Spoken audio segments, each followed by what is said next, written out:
Live, local. This is Fox 12 Now.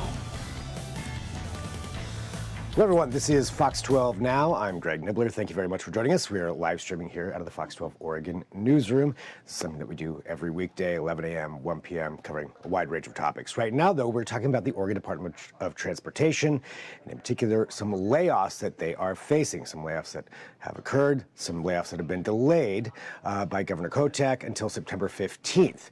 And we're going to discuss that, find out what that means, and really get into all of it right now. We've got David House from ODOT joining us. And David, thank you for being here to walk everybody through this. You know, there's a lot involved in this, and so I was hoping we could go through some of these details just to really lay it out for everybody. When we're talking about the layoffs at ODOT, can you tell us, you know, what's happened so far and what the current state is? Mm-hmm.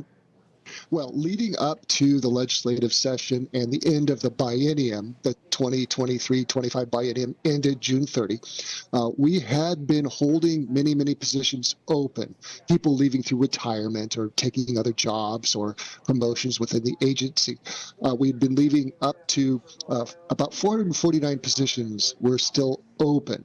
We had done that as a way to make our money stretch through the end of the biennium, so that we were expecting at least some kind of funding package to pass. We didn't know what that would look like, but we held those positions open as a strategy to save money.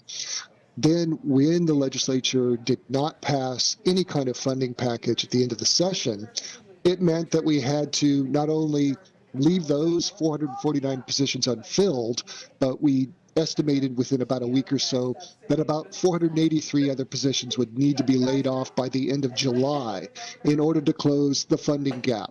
And that even might not be enough to get us through the biennium without any change to the funding structure.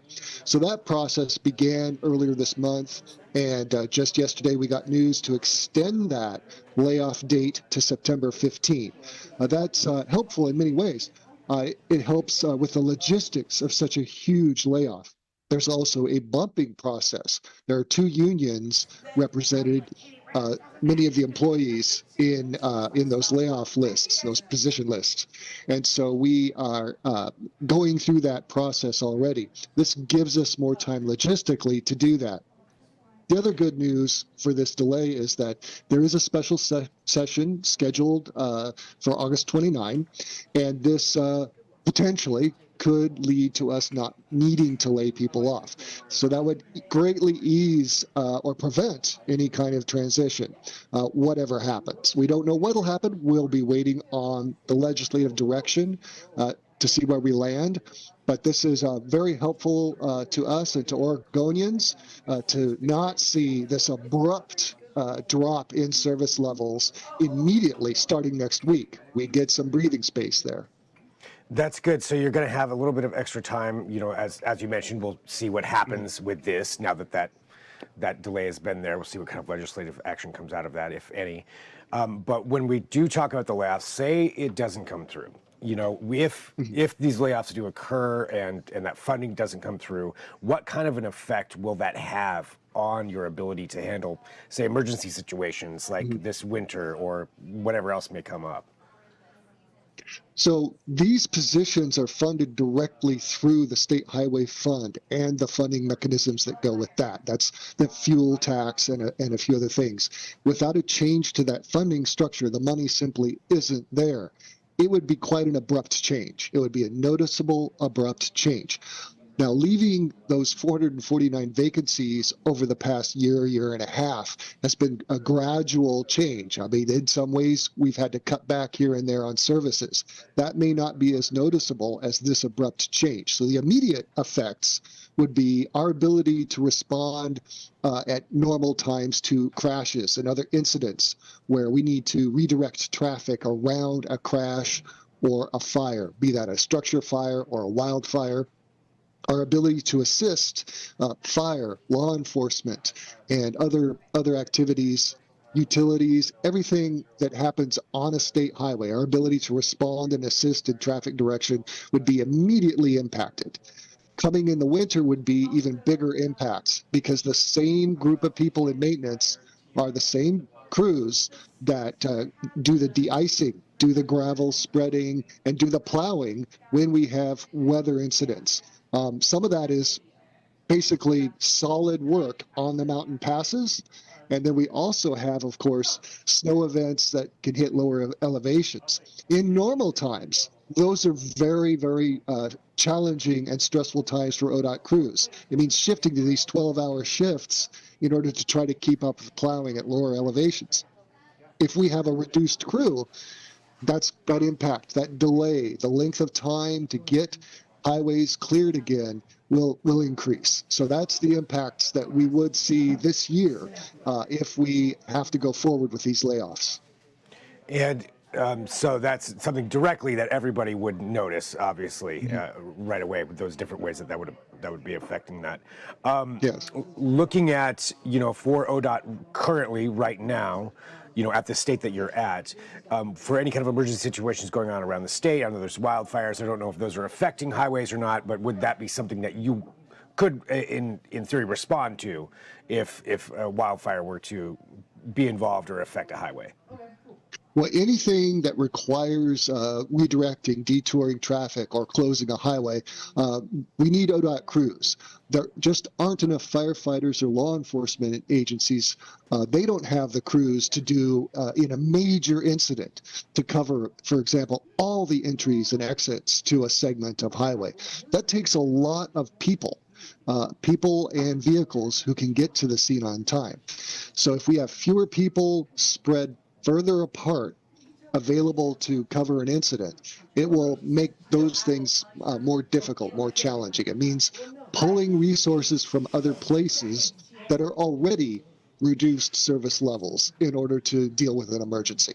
So that's an impact that we could see in a severe emergency. All right, so all things, that could really have an impact on people around the state. David, anything else that you think is important just for people to know about ODOT and right now and the work that you're doing? Well, we're hopeful that we will see some kind of package at the end of this session that at least prevents the layoffs. That's our hope, and our hope is twofold. It's our job, it's our mission to keep the highways open as much as possible, to keep them maintained, to preserve them, extend their lifespan, and save money in the long run, and to keep people safe. Safety is our number one priority at ODOT. Also, there's the human factor. It's traumatic and disruptive in the lives of our workers to go through this level of uncertainty. We're very grateful to have this extra time in order to see that we have a shot at a solution that maybe prevents the layoffs. So we're very hopeful as well.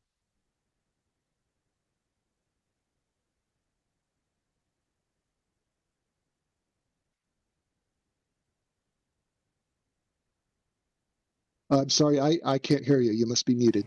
Oh, that was on me. Yeah, so David, thank you very much for joining us. I really appreciate you being here and just walking us through that. And as you mentioned, we'll see what happens there on the legislative side and, coming up there on September 15th, or at least that amount of time to get something done. And we'll go from there. Thank you very much for talking to us today. I really appreciate it. Thank you for having me. And for everybody watching live, actually right now, I do want to play just a little bit of something else here too. We'll let David go. David, thank you very much for being here. And I'm going to let you just show a little bit of what we're talking about here when it comes to that funding. So our own Carly Olson was reporting on that yesterday. Let's go to that right now. Oregon Governor Tina Kotek broke down the details of a bill she's introducing in a special session next month in hopes of saving hundreds of transportation jobs.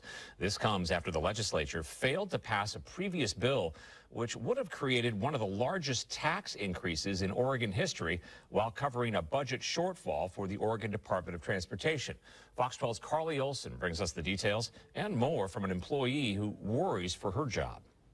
I was just grieving the loss of a career I really, really love. Julie Murray has worked as a video content producer for ODOT for the past 7 years. But she received word a few weeks ago that her dream job was on the chopping block. I really couldn't imagine doing anything else. But I've also told myself, brace yourself.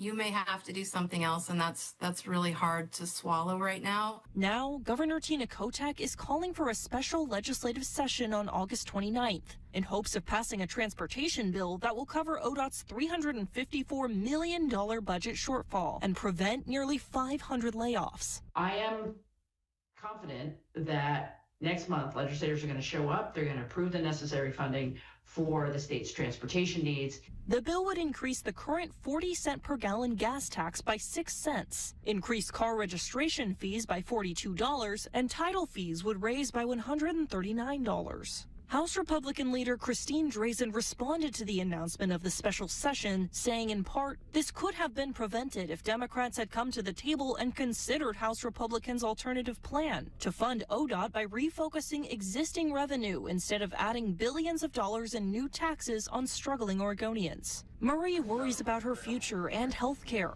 And on top of that, her partner works for TriMet, which is also facing budget issues and potential layoffs. But she says the promise of a special session is restoring their hope. I felt like it was a lifeline. It offers a lot of hope for us that have really felt hopeless the last couple weeks. And I slept really well last night for the first time in basically 3 weeks. Carly Olson, Fox 12 Oregon. All right, so there you go. Just getting a little bit more of an idea of how that could happen, some of these different ways that funding is being proposed. A lot of people have some opinions, of course, on that as well. So thank you for joining us. We have a lot more on this at kptv.com. You can go there and follow up with all of these stories and dig in a little bit deeper, find some more information. But this is part of what we get to do here on Fox 12 now, is just bring you this longer form segment, get to talk to ODOT, talk about how this is affecting them, and then also show you, of course, what the governor was proposing there with some of those legislative means to fill that gap on the funding.